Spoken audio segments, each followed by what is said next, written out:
Und somit grüß dich zurück bei Generation Zero. Wie angedroht musste ich leider einen Zweiteiler draus machen, sonst wäre die Folge noch zu lange gewesen. Wir haben die letzte Folge eh schon über eine Stunde oder knapp eine Stunde gehabt. Wir werden jetzt das mit der Torsberger Festung weitermachen. Wir müssen da die 3 Artilleriebatterien deaktivieren. Es hat hier in Torsberger auch einige Zwischenfälle gegeben, die werden wir dann aufarbeiten. Doch vorerst schnappen wir uns hier herunten diese Nebenmission. So. Mal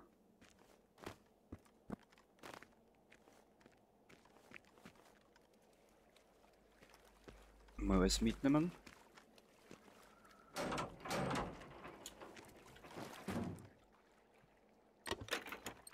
Danke.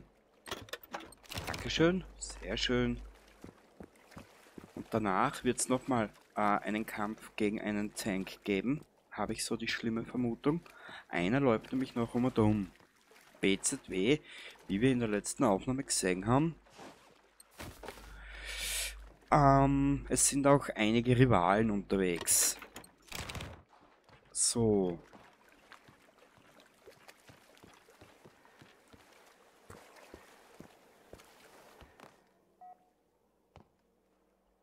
Schalte eine Maschine mit EMP aus. Braucht man nicht.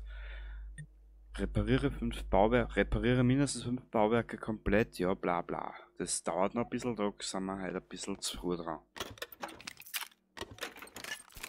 Weil bis wir soweit kommen oder bis wir da hinkommen, wird es noch ein Weilchen dauern. Das ist auch jetzt momentan nicht im Fokus. Sagen wir es jetzt einmal so. Machen wir jetzt einmal zu. Fort Torsberga, this is Bråken Wilhelm 42 from Övervik. Corporal Helena Jakobsson entering your airspace. Please respond. Over. Fort Torsberga, this is a warning to disengage Artillery Battery 3 and cease hostile actions immediately. Over. Fort Torsberga, I have express orders to neutralize your artillery if you do not comply. Do you copy? Over. What? Damn it, Torsberga, stand down! Stand down! Taking evasion! Wilhelm 42 hit! Repeat, Wilhelm 42 going down in the vicinity of Engsness. Eject! Genau, wie du siehst, der Feind hat eigentlich genau die Schweden an einer Schwachstelle getroffen, und zwar die Kommunikation. Festung Torsberga hat dann irgendwann einmal angefangen, die eigene, ja, ich sage jetzt mal, das eigene Militär zu beschießen. Genau. Eigene abgesperrt, Schlüssel erforderlich. Weiß jetzt gar nicht, wo gibt's den Schlüssel? Weiß jetzt gar nicht. Also wie gesagt, das schwedische Militär wurde genau an der Hauptschlagader getroffen. Alles was rund um die Kommunikation ist, hat der Feind in Stücke gerissen zuerst und dann ist alles drunter und drüber gegangen. So, jetzt müssten wir aber hier nochmal rein. Das weiß ich aber nicht mehr, wo das genau war.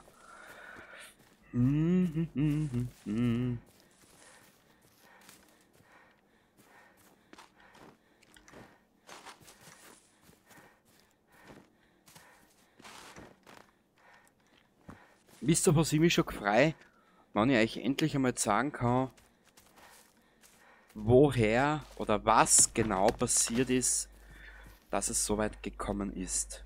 Und um diese Batterien geht's.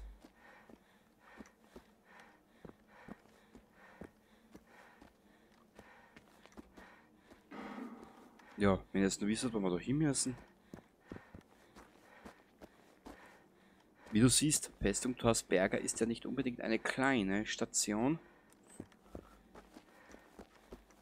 Die haben das eigentlich relativ groß aufgezogen.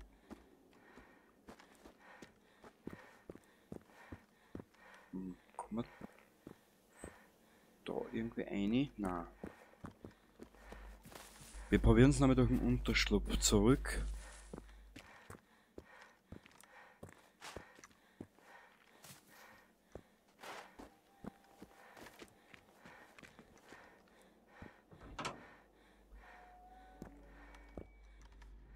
da wir es ja jetzt zum größten Teil eh nur mit Hunden und Zecken zu tun haben, nehmen wir die kleine hier. Oder haben wir sogar ein bisschen gepanzerte, eine panzerbrechende Muni, die werden wir gleich nehmen.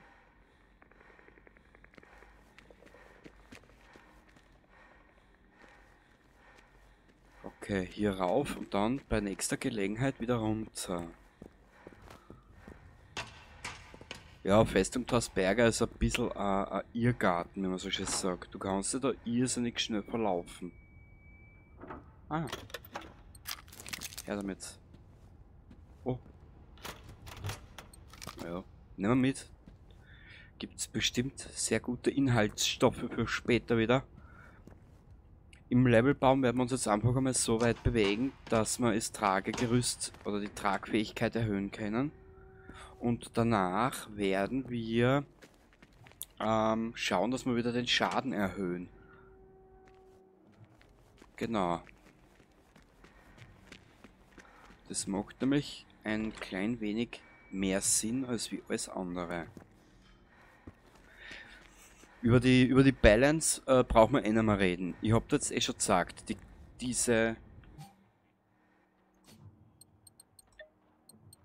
Die hier auf Stufe 3 bringt schon die Balance durcheinander, obwohl wir auf dem Guerilla-Schwierigkeitsgrad sind.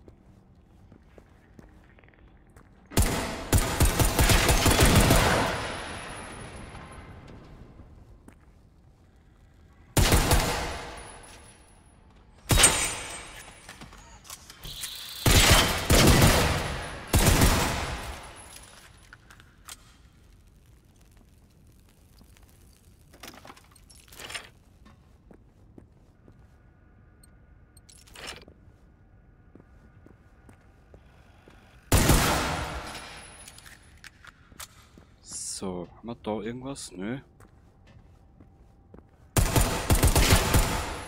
Ein kleiner Tick. Da wollen wir nicht hin, wir wollen da hin.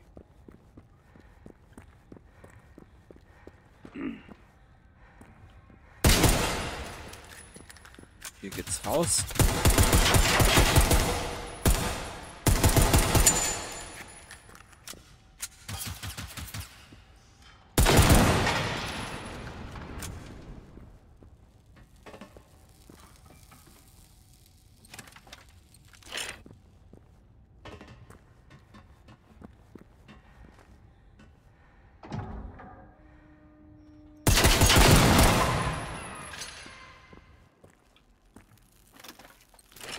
Aber ich habe eine Vermutung, warum das Balancing so aufgebaut worden ist.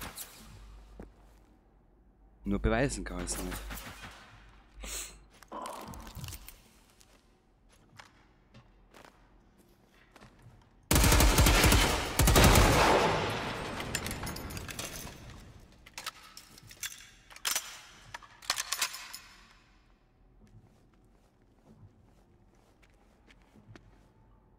Und warum Level 99? Ich glaube, ich habe eine Vermutung.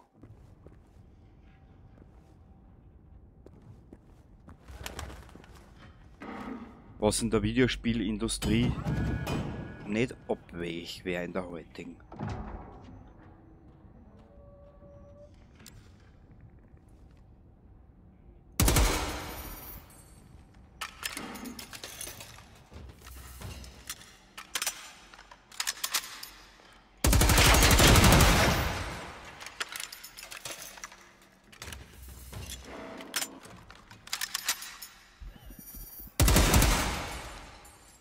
So.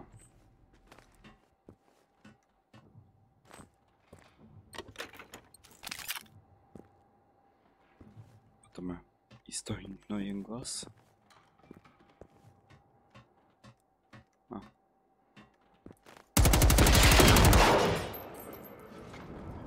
Torsberger Kabelknoten, okay.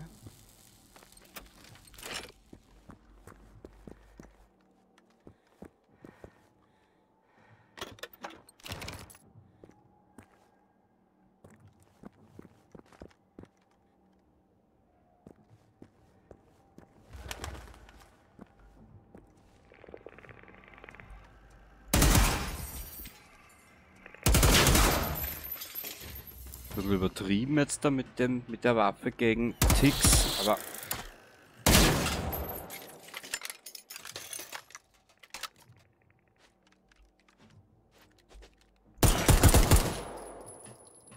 wo ist der Tick jetzt gesprungen?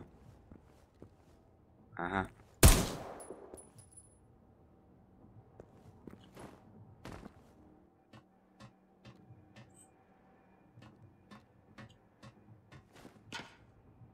Im Prinzip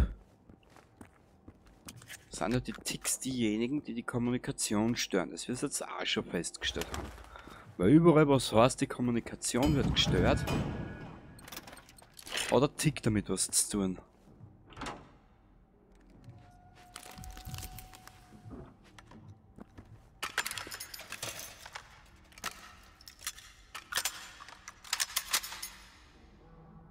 Oh Gott.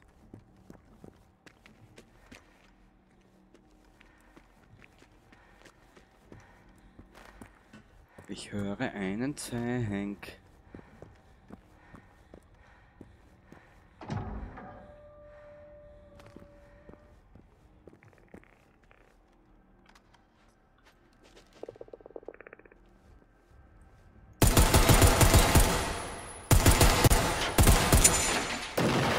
Danke, Spiel, fürs Ruckeln, du Dreckscheiße.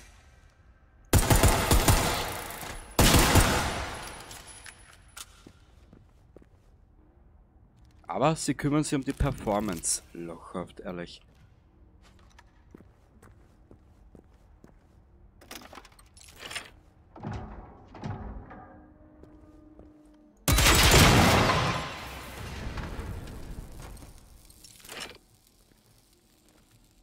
Ja, Performance. Ha, ha, ha.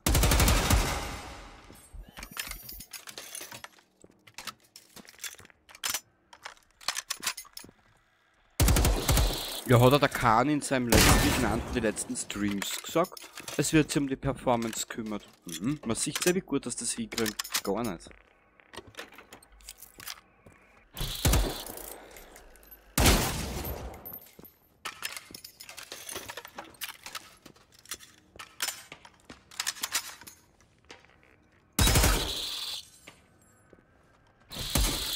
Ja. Ja, Kruzifix. Mach mich nicht narrisch. So.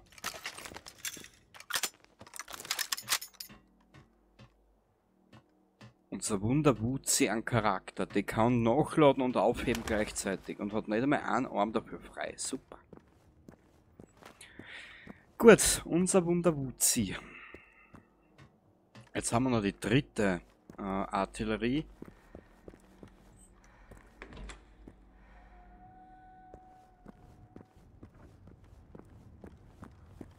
Da sollten wir eigentlich hier entlang.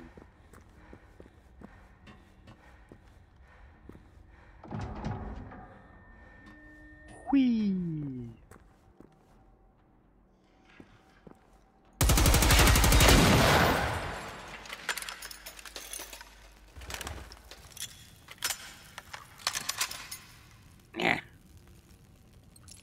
Ich hab da eine kleine Mücke in der Wohnung und die krabbelt mir gerade am Rücken um und kitzelt ein bisschen.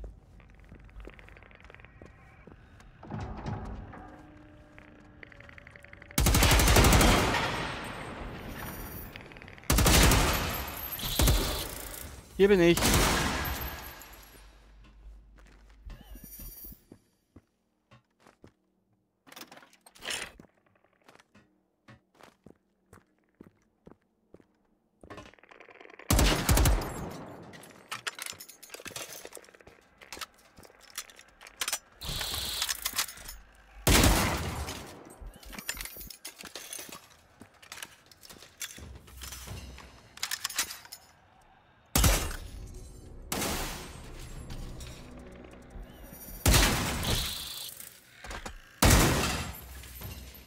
Ah, bitteschön. Jetzt haben wir das erledigt.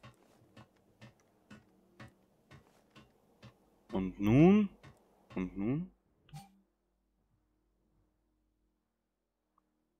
FNX Neuralknoten.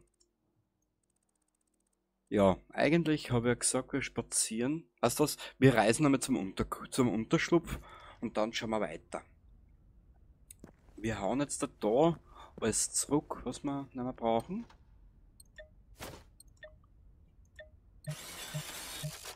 Brauchen wir alles nicht mehr.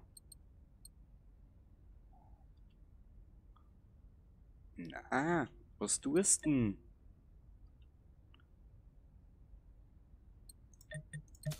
So. Dann legen wir ein bisschen was in die Plünderer. Die auch schon aus allen Nähten platzt. Und da hätten wir dabei auf Seiten, weil die können wir später brauchen. Gut. Ach so. Aber eigentlich können wir die dabei auch auf Seiten da wieder. Die brauchen wir dabei nicht. Wir werden einmal die probieren.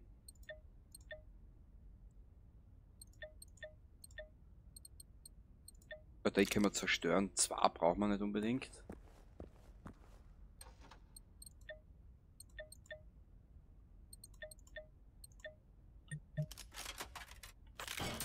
Dafür gibt es zu wertvolle Materialien. Wir werden jetzt da damals schon ein bisschen was zerlegen, habe ich, glaube ich, so das Gefühl. Also N9. Ja.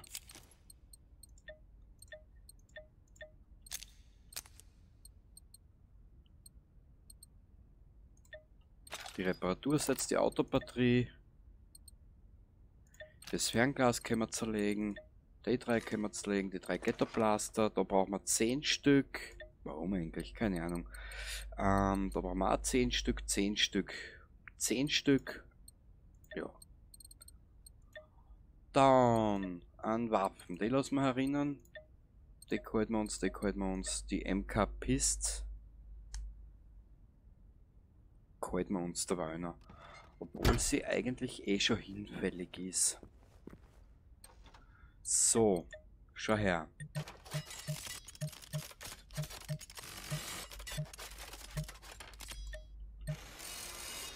Ah, wurscht.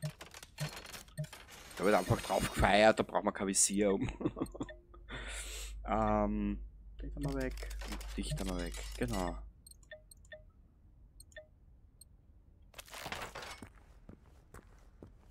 Also warte, ich wollte noch ein bisschen was zerstören da. Genau. Da bei die Dinge da. Genau. Die können wir zerstören. Weg. Weg. Weg.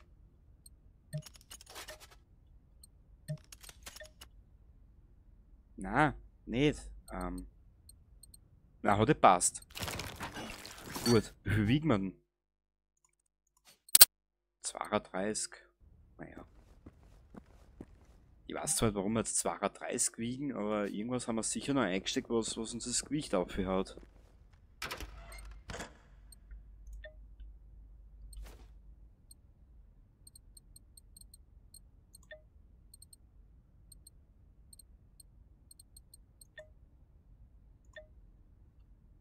Haben wir da mal die Hälfte weg? Ja, ich glaube, das passt. Zum Probieren. Können wir die probieren? Was brauchst du? 32er.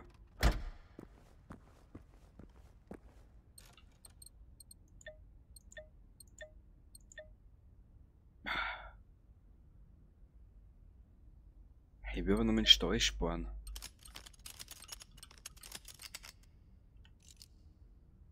Na? Naja.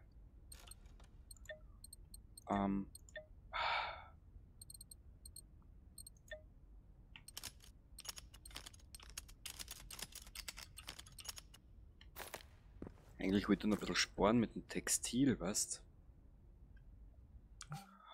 Gut. Ja, das ist jetzt alles ein bisschen ein Scheiß. Jetzt können wir da wieder durchaus marschieren. Ich bin ein Trottel.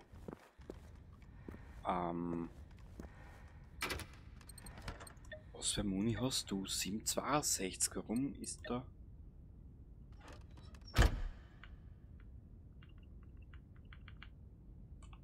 Hä?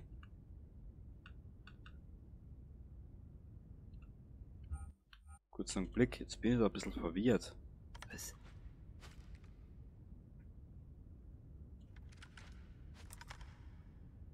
Wieso? Ich habe über 1000 Schuss dabei. Was ist da jetzt? Achso, ich weiß schon. Inventar, zack, Ergänzungen.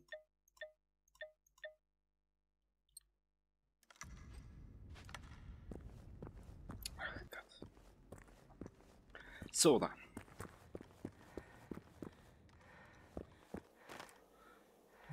Jetzt geben wir ein Lyseham verfolgen. Genau. Das ist da hinten. Dort haben wir auch.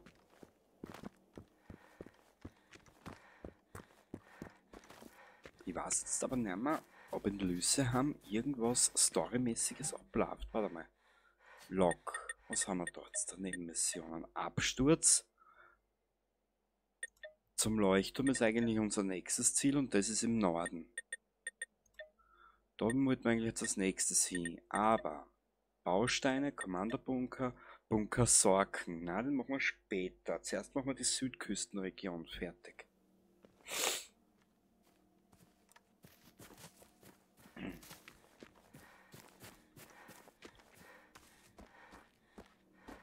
Warte mal. Wenn wir jetzt da in die Richtung laufen, könnten wir eigentlich mit viel Glück das hier umgehen und hinten darum Richtung Lyseham laufen. Genau. Vielleicht haben wir ein Glück. Entschuldigung. Die Nase juckt. Und vielleicht haben wir ein Glück und wir treffen auf die beiden Kollegen. Es hilft eh nichts. Wenn wir aus der Südküstenregion dann verschwinden werden, wird uns da auch einiges begegnen. Also die Südküstenregion wird später noch relativ lustig. Und ich habe so das Gefühl... Na, der kann jetzt noch nicht spawnen.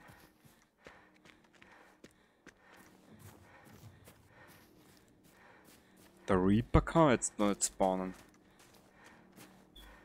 Weil die experimentellen Waffen, die spawnen ja ab Level 25. Das ist ja das. Wenn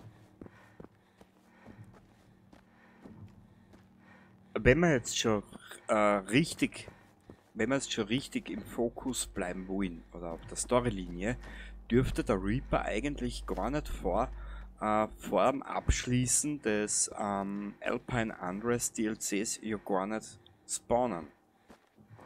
Warum und wieso ich zu dieser Tatsache komme, erkläre ich dir auch noch, wenn die Zeit dazu reif ist. Toll! Danke, Respawn!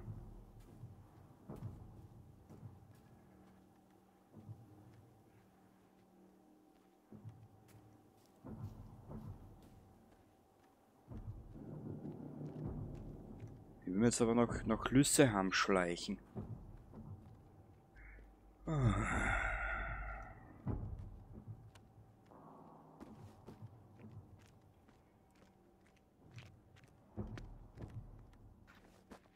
Ich will uns da unten jetzt einmal den nächsten Unterschlupf freischalten. Genau, und dort ist dann, wenn wir Lyseham erreicht haben,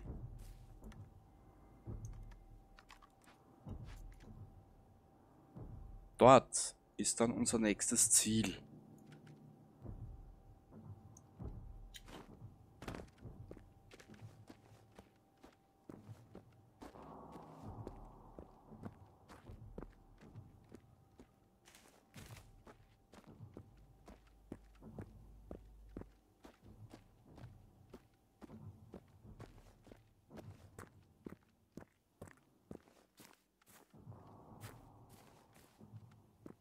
Weißt, wenn die Entwickler gesagt hätten, wir erhöhen das Level auf 40 und hätten dann vielleicht noch die Punkte mehr geben, war ich damit mehr einverstanden gewesen, als wie das Level auf 99 zu erhöhen. Ja, es ist leider so.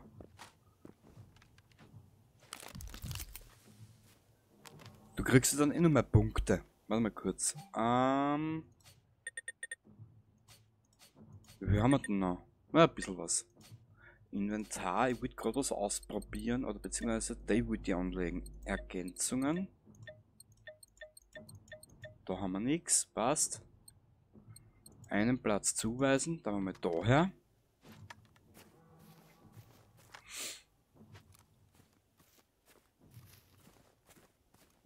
Aber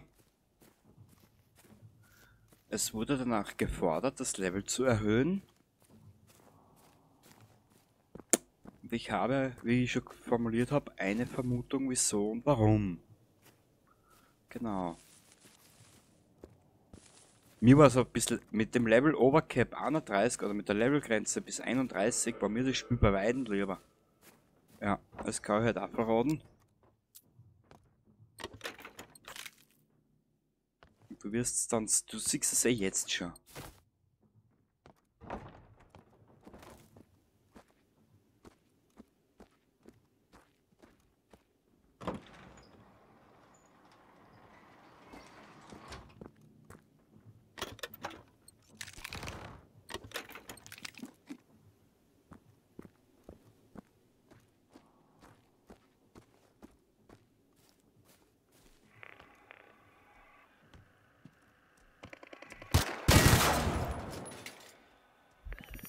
Danke, Spiel.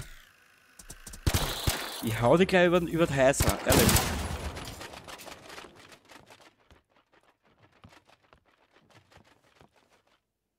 Sinnvolle Dinge werden nicht angegangen. Oder Dinge, die vielleicht spielnotwendig wären. Na.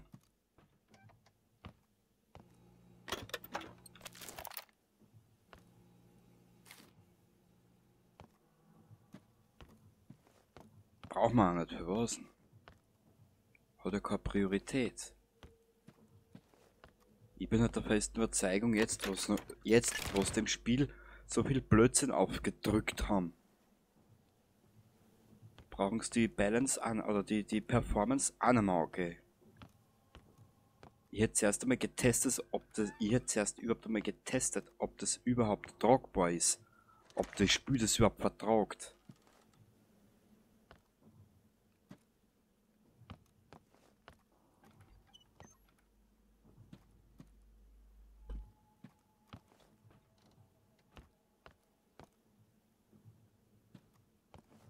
Aber brauchen wir nicht. Wir sind ja Systemic Reaction. Unser Spiel funktioniert ja. Nö. Es funktioniert schon lange nicht mehr. So, wo ist jetzt der Unterschlupf? Genau, die Halle da. Ich weiß jetzt aber nicht, ob wir da nicht noch ein Dings haben. Ob da nicht noch...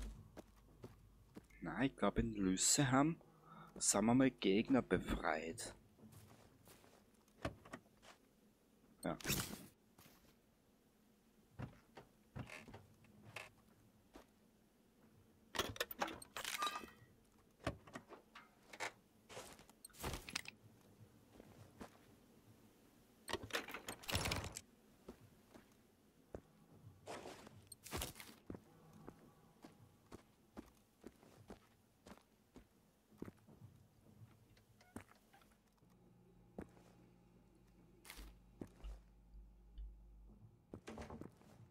So.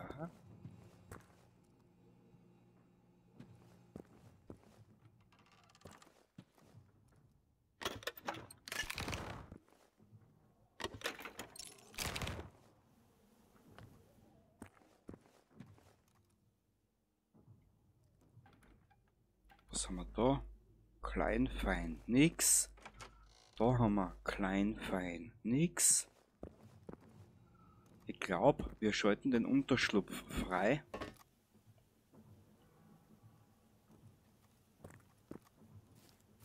Und spazieren dann weiter. Looten Farmen gehe ich da privat. BZW. Ich soll ja das nächste Mal auf die Uhr schauen, wenn ich anfange. Habe ich das mal nicht gemacht. Weil ich wieder glaubt habe, ich habe die Zeit im Blick. Aha.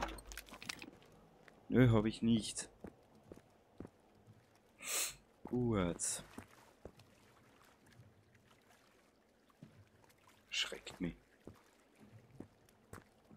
Gut. Unterschlupf freigeschaltet. Haben wir da kein Plünderer? Was? Ah, kannst du gleich merken bei den Spül. Schau, dass du nirgends hängen bleibst. Weil wenn du mal irgendwo hängen bleibst, hast du nur Probleme. So.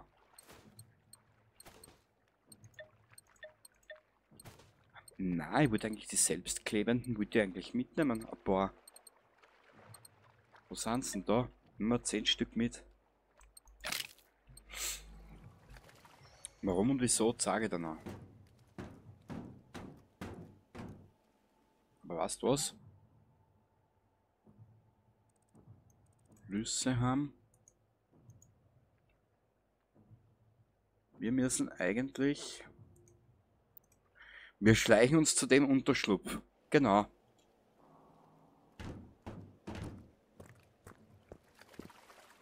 Wir schauen, dass wir jetzt da unbemerkt zu diesem Unterschlupf kommen. Weil, bevor wir zur nächsten Mission kommen, zu dieser Nebenmission, die da unten am Leuchtturm ist, kann man deaktivieren. Log Nebenmission zum Leuchtturm. Perfekt. Weil wir werden da unten einige Überraschungen erleben. Und wenn wir die die Leuchtturmmission dann machen, werde ich euch wieder ein bisschen was zur Story erzählen und muss aber dann eine Brücke schlagen zu schon gesehenen Ereignissen. Genau. Ich habe gesagt, na, da loot ich später. Da farme ich privat und was haben wir da, irgendwas Nützliches? Weil wenn ich mich nicht irre, mit der nächsten Mission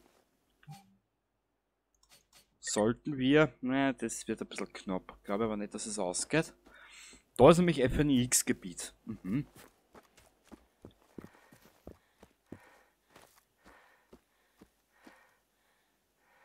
Ja. Wir müssen... Warte mal, was ist denn da unten? Da sind nur ein paar Häuser. Und das kann ich mich erinnern. Da sind nur ein paar Häuser. Wenn wir uns jetzt da an der Küste entlang hochschleichen. Na, das ist wurscht. Wir werden trotzdem in ein Gefecht kommen.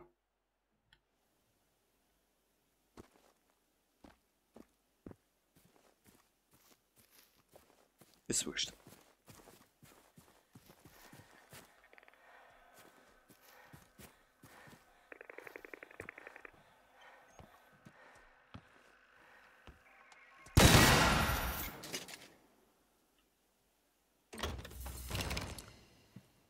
Da ist trotzdem ein Tick, den holen wir uns trotzdem. Au.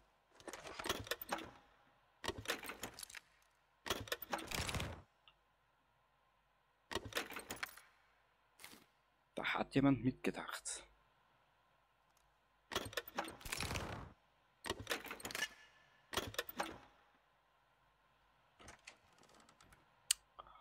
Kruzifix, da!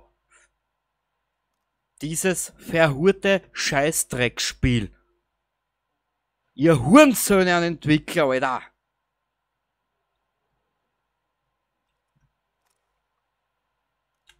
Du kommst ja dann nicht mehr außer da! Erstens einmal, diese verpackten Scheiß-Hitboxen.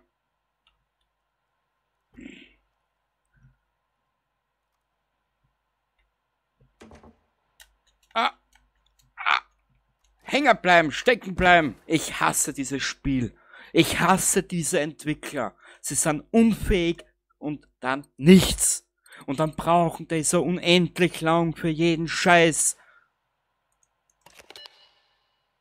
Mal schaut das so hinhaut, die Vollwichser, diese...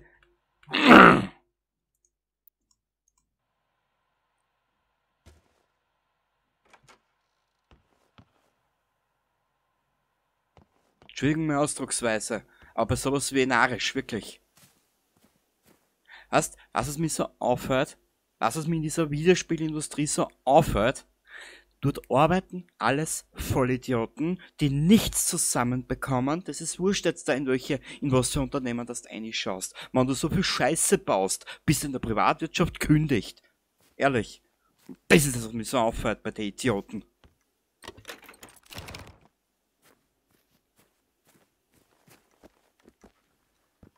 Boah, Entschuldigung die Ausdrucksweise, aber da bin ich narisch bei sowas. Bau du heute in deiner Firma Scheiße. So schnell kannst du gar nicht schauen, bist kündigt. Man gut, heute, wo jeder Arbeitsplatz braucht wird, weil es keine Leute finden, ja, okay. Aber, na, sowas macht mich narisch. Da kann ich mir mit meinen Worten auch nicht zurückhalten, sorry.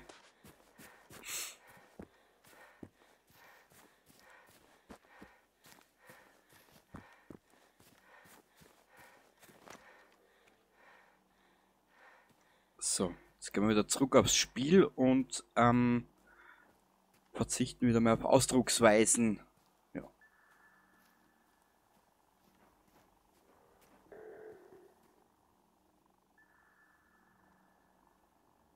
Shit, was ist da vorne?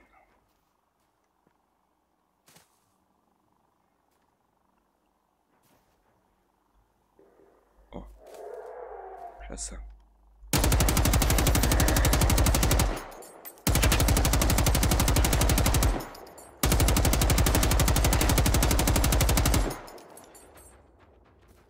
Haus.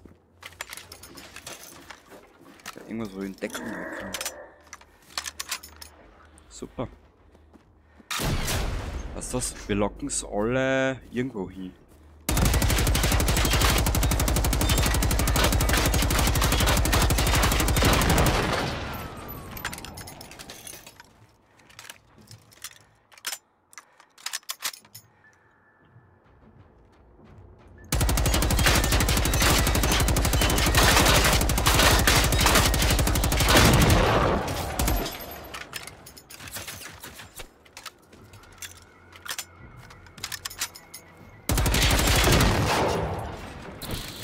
Ah Gott. Ah. Heil dich. Heil dich. Aufgeilen brauchst du eh nicht, du sollst dir nur heilen. Mädel. Hallo, Meister der Pudelmütze.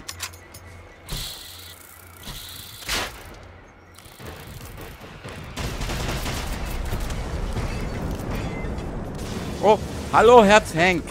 Wohin?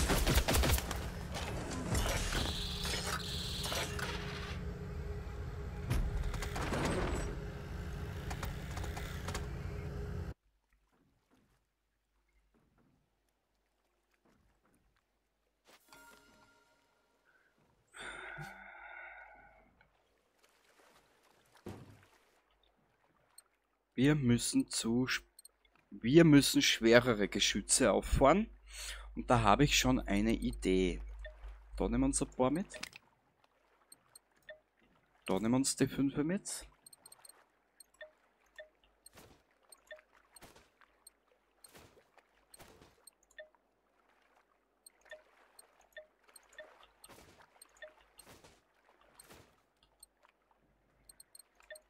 Wo ist der Raketenwerfer? Den nehmen wir mit. Normalerweise sollten wir noch Raketen haben. Ja. Da nehmen wir uns 20 Stück mit. Und jetzt werden wir sie mit ihren eigenen Waffen schlagen. Die 21 Stück nehmen wir mit. Da haben wir nur 46. Naja, die lassen wir dabei da. Die hilft uns da jetzt momentan nicht viel. Ja. Die 3 sollten reichen. Habe ich gesagt.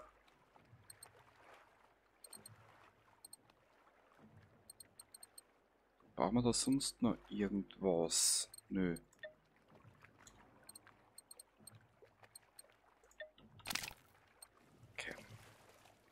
Wir werden jetzt so ziemlich alles verbraten.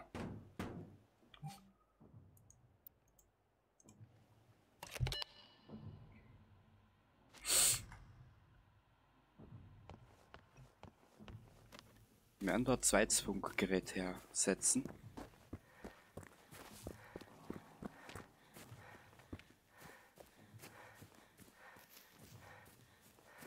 Warte mal, ich habe eine Idee.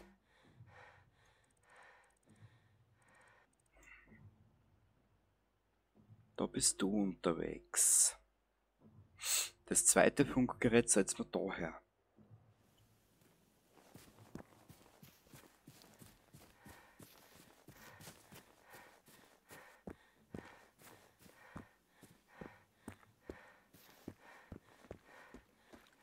Wir brauchen nämlich ein bisschen Sicherheitsabstand.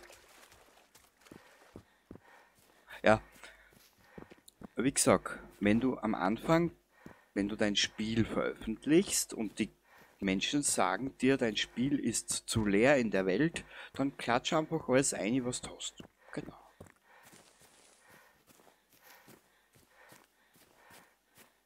Ich glaube, wenn wir... Warte mal, kommen wir? Genau. Ja.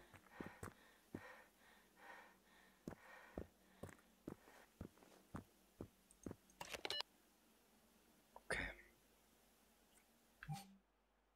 Genau. Dann können wir nämlich da herreisen. Weil ich glaube, den Tank werden wir jetzt mitnehmen in ein Gefecht.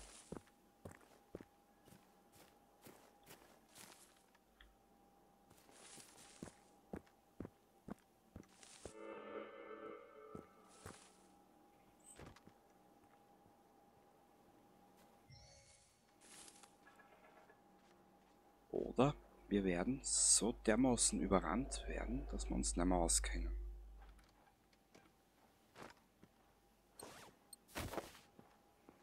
Akaki-T-Shirt. Mhm.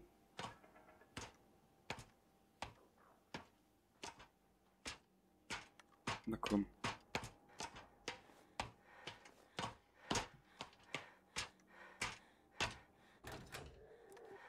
Sehr gut.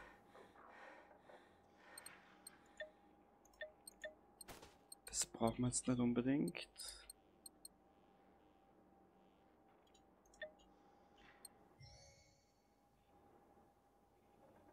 Ah, da.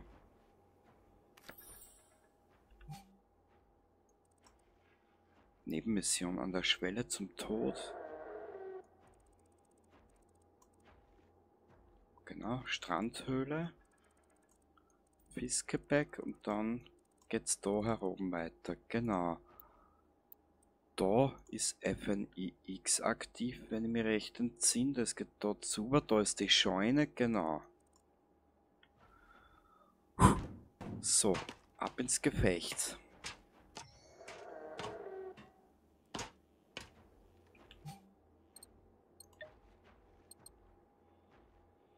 Sechs, 5. 6, 5. Euch brauchen wir jetzt nicht und dich brauche jetzt momentan auch nicht eigentlich. Inventar. Vielleicht schaffen wir es.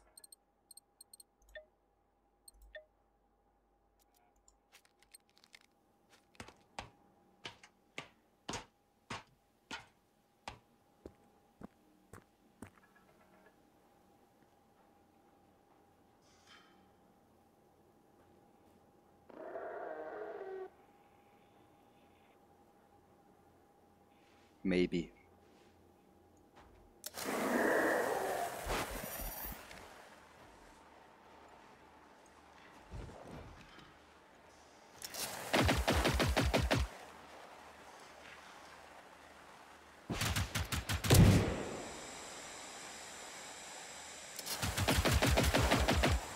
Ah, daneben.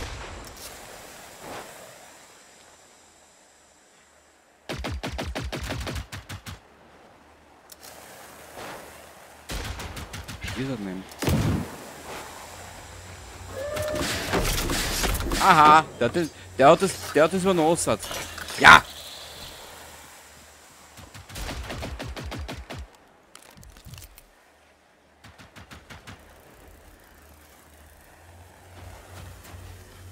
Ah, scheiße. Das wird mir hier zu viel.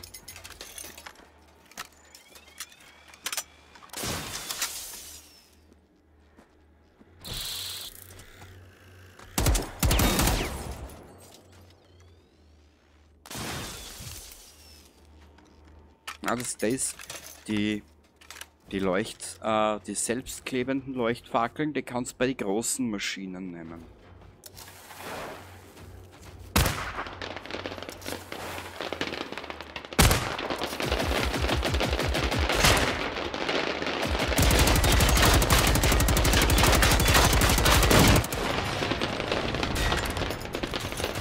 Na, lass nach, Dirndl.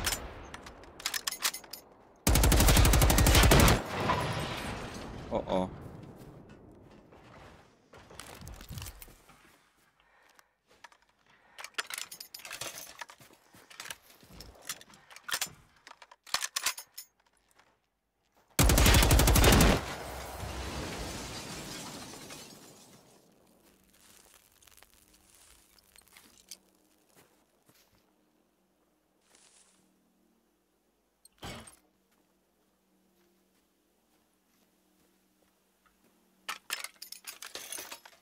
Ich will uns nur ein bisschen Ruhe einbringen.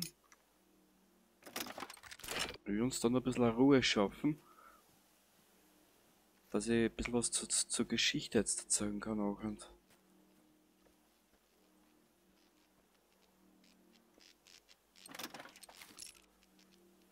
dort hinten ist das. Schau her. Das müsste da hinten sein. Ja, das ist genau da.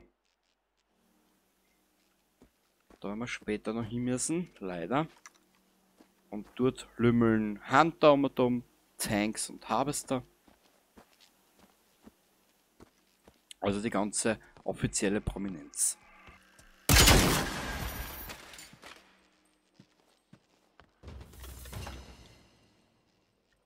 Ah.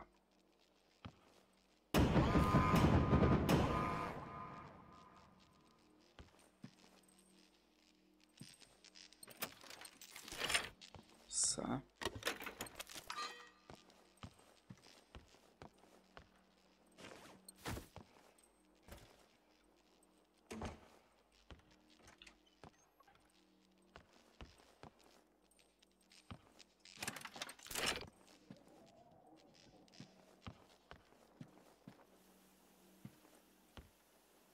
Jetzt schauen wir gerade, ob man noch... Ah, da ist irgendwas. Schlafzimmerschlüssel.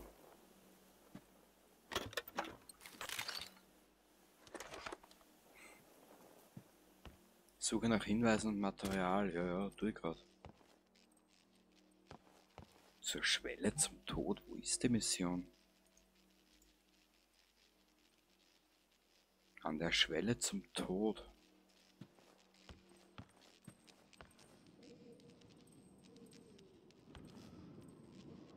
Keine Ahnung. Müssen wir dann schauen. Haben wir da zur Ruhe ein bisschen? Ich glaube ja. Schaut gut aus. Weil es hilft nichts, wenn ich da jetzt da was erzählen will.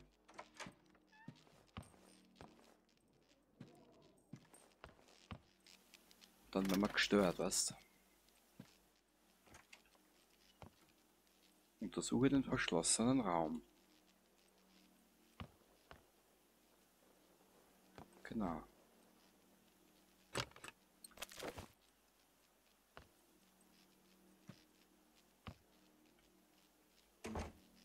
Ich schließe uns zwar mal ab.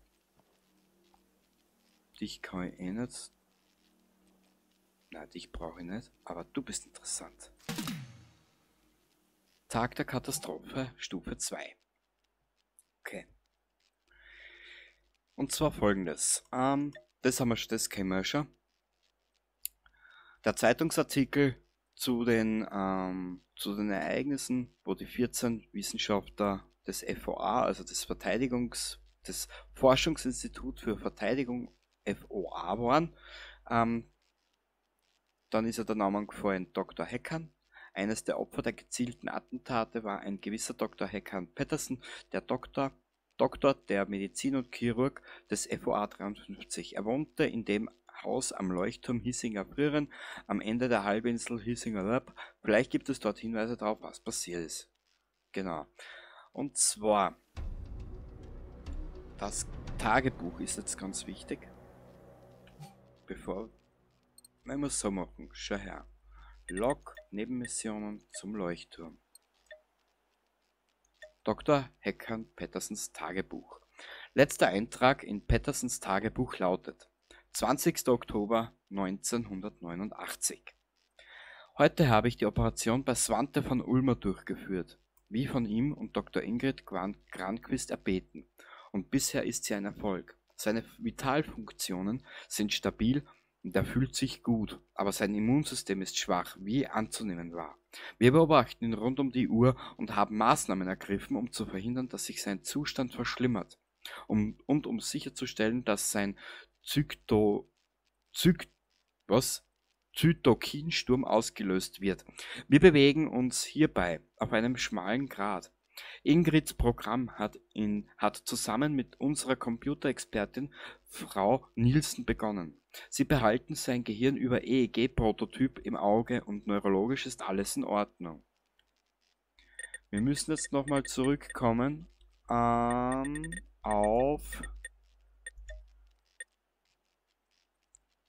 auf den Tag der Katastrophe, beziehungsweise auf die Ereignisse in Calliope. Jetzt müssen wir nur schauen, wo das nochmal ist. Da, die Veronikas Diskette. Svante von Ulmer ist einer der Hauptprotagonisten der ganzen Geschehnisse. Wir haben jetzt da 3 Protagonisten. Die Veronika, den Holberg und den van Ulmer. Und hier, VU hat sich nicht verbessert. Jeder am 53 ist super pessimistisch. Alle wollen den Stecker ziehen. Heckan. Jetzt stellt sich für dich wahrscheinlich die Frage, was haben die 3 gemeinsam? Ganz einfach. Und zwar, wie du vielleicht vom Anfang der Geschichte kennt hast, es ging ja um dieses Fast-Fair-Programm, um dieses Programm der totalen Verteidigung. Wir werden später in diese Geschichte noch weiter eintauchen, um was es da für ein Programm ging. Und zwar, ich werde dir nur so viel verraten. Veronika hat diesem Projekt einen Namen gegeben. FNIX, also Phoenix. Und genau jetzt sind wir eigentlich auf dem Pfad der Geschichte, den wir weiter verfolgen müssen. Genau, also wir merken uns Svante von Ulmer, den Herrn Patterson, den Patterson können wir uns auch noch merken für Zeit. Der wird uns auch des Öfteren noch begleiten. Dann die Frau Granqvist, die Veronika und in Holberg. Das sind 5 Charaktere, die werden wir uns merken. Die brauchen wir auch später oben raus. Und ich hätte gesagt, wir schauen jetzt nochmal wegen dieser einen Nebenmission da an der Schwelle zum Tod, was es da mit der auf sich hat. Weil ich habe so die Vermutung, in der nächsten Aufnahme wird es wieder sehr laut. An der Schwelle zum Tod. Ah, die ist da ganz oben. Ah, ich weiß schon, ich glaube, das ist das mit den Scharfschützen da oben.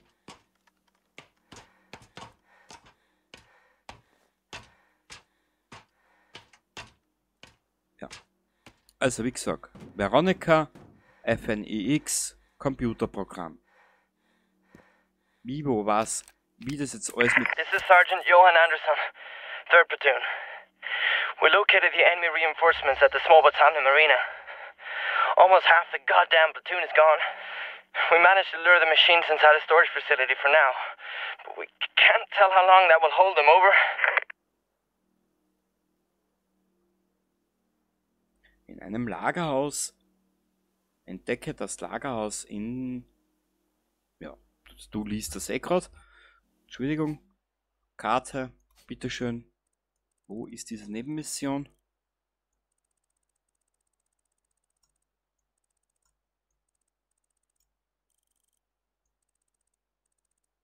Da.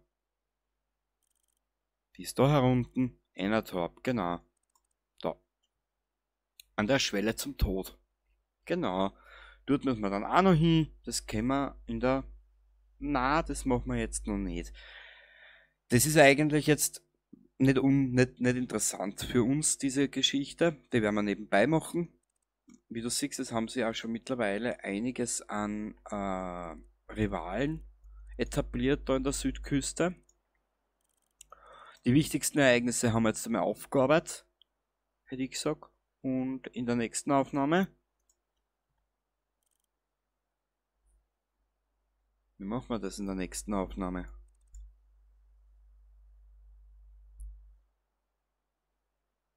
Ich hab so das dumpfe Gefühl, in der nächsten Aufnahme werden wir wieder mal kämpfen. Ja. Und ich habe auch schon eine Idee, wie. Da gibt es jetzt eh nichts mehr Interessantes. Da ist nur so ein kleiner Hafen, da wo du ein bisschen was holen kannst. Das ist uninteressant. Wir reisen hierher zurück nach Lüsseham. Im Inventar ist genug drinnen von Dingen, die wir brauchen können. Ja. Und dann schauen wir weiter. Also, wie gesagt, ich wiederhole nochmal ganz kurz. Wo sind da Pläne? Aber die gehe ich jetzt nicht suchen. Den wichtigsten Plan, den habe ich bald. Da sind wir eigentlich ausgerüstet. Eigentlich haben wir viel zu viel dabei. Wurscht, ich habe ein bisschen was weg.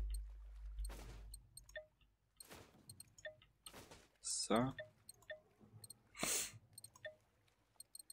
Also wurscht, das werden wir eh alles brauchen spät. Das werden wir in der nächsten Aufnahme eh alles verbraten, glaube ich. Ich hau jetzt mal da 4 auf Zeiten. Weg.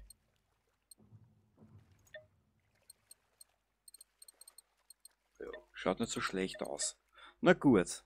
Also dann. Wie gesagt, Svante von Ulmer. Die Veronika kennen wir jetzt schon. Das Computerprogramm FNIX, aber das werden wir später zu sprechen kommen, wenn es soweit ist. Da gibt es noch einiges zu erläutern. Dann Heckan Pettersen. Nochmal. Svante von Ulmer, Veronika, Heckan Pettersen, die Frau Granquist und Holberg. Das sind jetzt mal die 5 Hauptakteure dieses ganzen Dramas, was sich hier in Schweden abgespielt hat. Genau, also dann, ich wünsche dir was, ich hoffe, du hast jetzt ein bisschen Spaß gehabt und somit ist eigentlich die eigentliche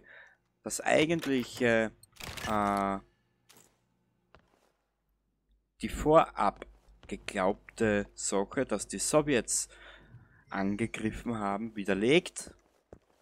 Und wir reiten nun auf der Geschichte der Schweden herum. Genau. Wart ab, was da noch kommt. Das wird noch lustig. Genau. Bis zum nächsten Mal. Baba.